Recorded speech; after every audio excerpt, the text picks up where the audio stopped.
C'est la matinale RCF, il est 8h10 et alors qu'aujourd'hui commence dans les médias et sur les réseaux sociaux une grande campagne pour changer de regard sur la schizophrénie. Notre grand invité ce matin est le psychiatre David Gourion. David Gourion, bonjour. Bonjour. Merci beaucoup d'être avec nous. Je l'ai dit, vous êtes psychiatre à Paris, vous êtes ancien chef de clinique à Sainte-Anne, vous avez écrit de nombreux livres sur les pathologies psychiatriques adolescentes. Je peux en citer deux. Vivre et comprendre les troubles schizophréniques, c'était chez Ellipse, alors en 2004. Mais ça doit encore se trouver. Et puis, la fragilité psychique, mon Dieu, la fragilité psychique des jeunes adultes de 15 à 30 ans, prévenir, guérir, accompagner. Et ça, c'est chez Odile Jacob. Alors, je le disais, une grande campagne d'information commence aujourd'hui sur les réseaux sociaux sur la schizophrénie. Pourquoi, en 2018, est-il nécessaire de faire une campagne d'information sur la schizophrénie ? D'abord, merci pour cette invitation parce que je crois que, en effet, que les médias comme vous puissent s'intéresser à ce trouble, à cette pathologie terrible qu'est la schizophrénie est pour nous quelque chose d'extraordinaire parce que ça va nous aider et nous permettre de faire deux choses. D'abord, avec la fondation Pierre Deniker, qui est à l'origine de cette grande campagne. Exactement. D'abord de déstigmatiser, c'est-à-dire de faire comprendre aux gens qu'il faut arrêter d'avoir peur des personnes, des jeunes qui souffrent de cette pathologie. Et puis deuxièmement, recueillir des dons pour aider la recherche. Vous savez, la schizophrénie, c'est un trouble fréquent puisqu'il touche environ 1% des jeunes, avec un début entre 15 et 25 ans. Et c'est une maladie qui est extrêmement invalidante, extrêmement triste, j'allais dire d'une certaine façon, parce que les symptômes entraînent beaucoup de souffrance. Il peut y avoir, mais pas toujours, des hallucinations, en particulier entendre des voix, mais surtout des difficultés de ce qu'on appelle la cognition. La cognition, vous savez, ce sont tous les processus intellectuels, comme la concentration, la mémoire, la motivation, qui nous permettent d'interagir. Et ces jeunes qui vont développer, donc je redis qu'ils sont très nombreux, à peu près 600 000 personnes, 600 000 schizophrènes en tout en France, vont développer ces symptômes-là, qui bien souvent ne vont pas être diagnostiqués avant plusieurs années, on estime une dizaine d'années le délai, et deuxièmement vont entraîner beaucoup de souffrance.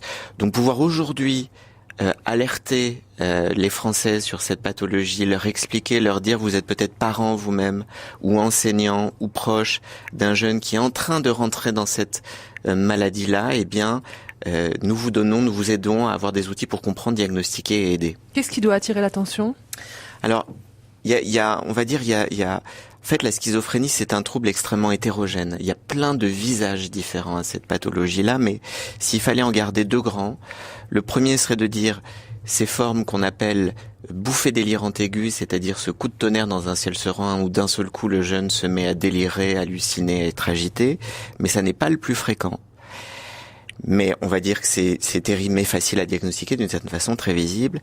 Et le deuxième mode d'entrée qui est le plus fréquent et qui est le plus difficile, est extrêmement sournois, extrêmement insidieux, extrêmement subtil et s'installe sur plusieurs années. En général, ça commence par un décrochage scolaire. Un jeune qui, à partir typiquement de la seconde, première, terminale, alors qu'il fonctionnait bien, semble se désintéresser, moins motivé, a des moins bonnes notes, et puis progressivement se replie un peu sur lui. On a l'impression à la maison qu'il est... Alors c'est compliqué l'adolescence. Oui, c'est ce que j'allais dire. Tous les gamins qui décrochent sont pas schizophrènes. Exactement, c'est pas parce que votre ado fait la tête qu'il est en train de débuter un trouble schizophrénique. Rassurez-nous. Je vous rassure. Mais en même temps, il faut être attentif. Néanmoins, si ça dure, et puis apparaît quelque chose qui semble être... une sorte de détachement du réel, il devient un peu énigmatique, on a du mal à savoir ce qu'il pense, il semble froid, on a l'impression qu'il se détache et il se replie de plus en plus. Et puis ça dure, et ça dure pas uniquement une semaine, 2 semaines, 3 semaines, mais ça va durer pendant des mois. Vous parliez de tristesse ? Il y a souvent une composante dépressive, parce que quand vous expérimentez ces symptômes-là, d'abord vous ressentez de l'effroi, parce que d'un seul coup le monde vous apparaît extrêmement étrange et bizarre. Et ça c'est bien rendu dans le spot publicitaire de la campagne, on en parlera peut-être tout après, mais ce sentiment d'un seul coup de déréalisation, c'est-à-dire tout devient étrange, la réalité, tout semble un peu factice comme ça, comme si les gens autour de moi étaient un peu des acteurs, comme si on manipulait, comme s'il y avait des signes un peu partout bizarres. Et puis c'est pas parce qu'on est un peu en décalage avec la réalité qu'on est idiot, qu'on perd son intelligence. Ça n'est pas une maladie qui touche l'intelligence. Donc non seulement je perçois que quelque chose ne va pas, mais en plus je me rends bien compte que je me détache des autres. J'éprouve parfois des sentiments d'effroi absolu. Et évidemment tout ça est triste. Donc il y a une grande souffrance. Il y a une souffrance qui est absolument immense. Immense. Vous savez, on considère sans doute que parmi les plus grandes souffrances humaines, il y a les souffrances psychiques et parmi lesquelles les souffrances psychotiques, c'est-à-dire de dissociation, de perte de contact avec la réalité, parce que on peut souffrir beaucoup dans une maladie physique. Vous savez, la souffrance physique est terrible, on en connaît tous des exemples autour de nous, mais la souffrance psychique a quelque chose d'indicible. Il n'y a pas de mots pour le transmettre et vous n'y échappez pas. Et ce sont, vous savez, on considère à peu près un jeune schizophrène sur 10 non traité va se suicider, donc ça témoigne c'est très, très grave. De l'intensité de la souffrance. Docteur David Gourion, vous nous avez dit 1% de la population, 600 000 jeunes. Pourquoi en 2018 devient-on schizophrène? Qu'est-ce qui explique cette pathologie? Les causes sont multiples. On aimerait bien dire, on aime bien trouver une cause simple, unique. Malheureusement, comme souvent dans la vie, les choses sont complexes et les causes sont multiples. C'est ce qu'on appelle une maladie multifactorielle. Heureusement, la recherche, et je redis la contribution de la Fondation Pierre de Nicker, la recherche a permis d'avancer considérablement dans la compréhension de ces facteurs multiples. Premièrement, des facteurs génétiques. On s'est rendu compte qu'il y a des familles où il y a plus... Exactement, une vulnérabilité génétique. Pas une fatalité génétique, il n'y a pas des gènes qui font qu'on va le devenir nécessairement, mais des gènes dits de vulnérabilité, c'est-à-dire que si dans ma famille, il y a une ou plusieurs personnes qui souffrent de schizophrénie, j'ai peut-être un peu plus de risques, donc attention à ne pas m'exposer à d'autres facteurs de vulnérabilité qui vont augmenter ce risque. C'est-à-dire qu'il faut en parler ? Ça veut dire qu'il faut en parler, ça veut dire qu'il faut arrêter d'avoir honte parce que ça n'est pas une maladie honteuse. La souffrance psychique n'est pas une sous-souffrance, je le disais tout à l'heure, elle n'est pas moins noble. Deuxièmement, des causes qui sont des facteurs dits déclenchants ou précipitants. On sait que la consommation intense de cannabis, surtout si elle est précoce, avant l'âge de 15 ans, parce que vous savez que les cerveaux continue de maturer jusqu'à l'âge de 25 ans, donc la période 15-25 ans reste une période fragile pour le cerveau. Donc la consommation précoce de cannabis est plus et intense aussi, c'est pas la même chose de consommer.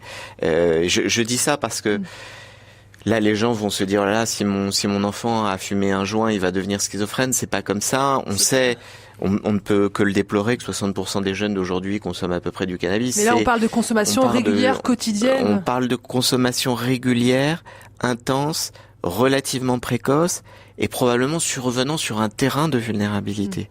Tous les jeunes, la grande majorité des jeunes qui consomment de cannabis ne deviendront pas schizophrènes et à l'inverse, il serait stigmatisant de dire on devient schizophrène parce qu'on a fumé du cannabis. Non, la plupart des schizophrènes entrent dans la schizophrénie sans avoir consommé de cannabis et ça n'est que d'une certaine façon un facteur précipitant, c'est-à-dire la goutte d'eau. Peut-être que sans le cannabis, la schizophrénie aurait débuté, mais plus tard et moins grave. L'alcool ? L'alcool n'est jamais bon pour le cerveau, c'est un facteur toxique, notre cerveau n'est pas constitué pour, mais ça n'est pas en soi un facteur déclenchant de la maladie. On parle aujourd'hui beaucoup des causes environnementales, alors est-ce que là il en est aussi question ?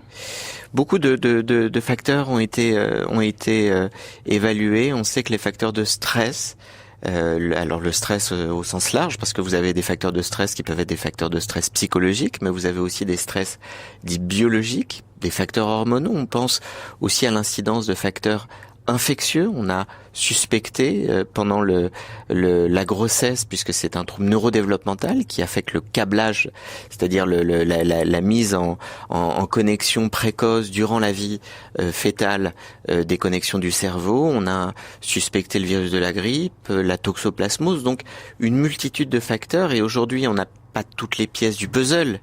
Ce serait dire ça y est, on sait, c'est comme ça, ce serait évidemment présomptueux, mais la recherche a beaucoup avancé.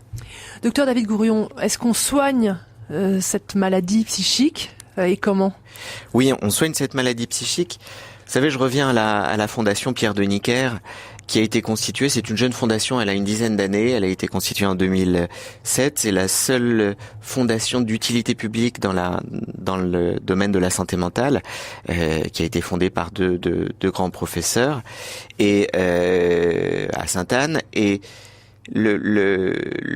l'idée du professeur Pierre Deniker, qui est à l'origine de ce projet, c'était de dire que il y a une psychiatrie humaniste qui peut soigner, qui peut mettre la clinique au cœur de la prise en charge et qui peut soigner les patients. Et je peux vous dire, moi, dans ma pratique, que j'ai pu voir des jeunes gens qui arrivaient dans des états à 15 ans de désorganisation psychique absolue et qui, quelques années après, ont une vie, si vous les rencontriez aujourd'hui, je vous assure que vous seriez absolument, et probablement moi-même, si je ne connaissais pas leurs antécédents, incapables de détecter. Ils sont insérés, ils travaillent, ils mènent une vie, ils gardent une fragilité, ils gardent une fragilité et un traitement qu'ils vont sans doute devoir garder à vie, mais ils ont un mode de fonctionnement normal. C'est ça le message d'espoir le plus important, c'est que ces personnes sont comme nous.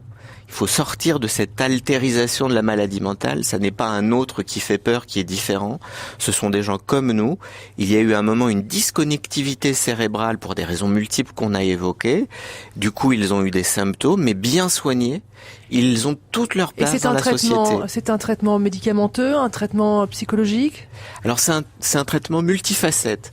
Il y a un traitement médicamenteux qui va permettre justement de réguler, vous savez, les neurotransmetteurs, ces petites molécules, en particulier la dopamine dans le cerveau, qui peut sinon entraîner le délire, les troubles cognitifs. Il y a une prise en charge qui est une prise en charge psychologique. Ce sont des personnes qui ont besoin de soutien, d'aide, de réconfort, de conseils évidemment. Il y a un programme qu'on appelle le programme Pro-Famille qui a été développé à l'origine au Canada, qui est un support d'aide aux familles et de conseils qui diminue considérablement le taux de rechute, donc c'est fondamental d'aider les familles. Il y a ce qu'on appelle toute la dimension de réinsertion socio-professionnelle, donc on a besoin d'assistantes sociales, on a besoin de professionnels qui vont accompagner dans la cité et dans la vie et réinsérer. Donc c'est vraiment ces prises en charge, c'est du sur-mesure et ce sont des équipes multidimensionnelles. Docteur David Gourion, on parle beaucoup du progrès des neurosciences. Qu'est-ce que nous apprend l'imagerie médicale aujourd'hui? Ce que nous apprend l'imagerie médicale, c'est d'une part que on disait qu'il n'y avait pas d'anomalies dans le cerveau. En réalité, il y a des anomalies subtiles, on peut les repérer et on peut repérer ce qui va se modifier dans le cerveau également pendant la phase dite de transition psychotique qui fait que je passe de l'état de vulnérabilité à l'état de maladie. Et la Fondation Pierre Deniker a financé notamment des travaux qui ont montré des anomalies épigénétiques pendant la transition psychotique, c'est-à-dire, vous savez, l'ADN est constitué d'un code. Eh bien, cet ADN peut, au cours de la transition psychotique, de ce passage, se pelotonner, se compacter sur lui-même, ce qu'on appelle des méthylations, et donc diminuer l'expression de certains gènes. Et donc, des chercheurs, le docteur Kébir, le docteur Chaumette, ont montré des modifications de l'ADN et l'imagerie cérébrale montre aussi des anomalies. Donc rapidement, il y a l'espoir de traitements encore plus performants? Bien sûr, bien sûr. De grands progrès ont été faits, mais vous savez, c'est une maladie qui reste une maladie très difficile et les patients, les familles ont besoin d'outils encore plus efficaces, ont besoin d'espoir. C'est peut-être le maître mot aussi de cette campagne. Hein. Il faut et évidemment les 5 années qui viennent, avec les progrès considérables qui sont en cours, sont porteurs. Les 5, 10, 15 ans qui viennent. Et je fais appel à nouveau vraiment à la générosité. Les Français sont un peuple généreux. Ils donnent beaucoup aux associations. Et donc Fondation Pierre Deniker avec un K, Deniker DENIKER.org sur Internet pour aider à déstigmatiser et à soutenir la recherche. On mettra tous les liens, on pourra voir la vidéo sur la page de la matinale sur rcf.fr. Mais encore une question avec Antoine Bélier. Docteur David Gourion, bonjour. Bonjour. Vous avez parlé des patients dans cet entretien. Je voudrais évoquer en un mot les soignants et évoquer avec vous plus particulièrement une étude sortie en janvier dernier au sujet de l'épuisement professionnel des psychiatres. Selon cette étude, ils déclarent travailler en moyenne 44 heures par semaine pour 53 consultations. Comment mieux prévenir ce phénomène ? C'est intéressant parce que c'est une étude que j'avais contribué à coordonner. Alors, je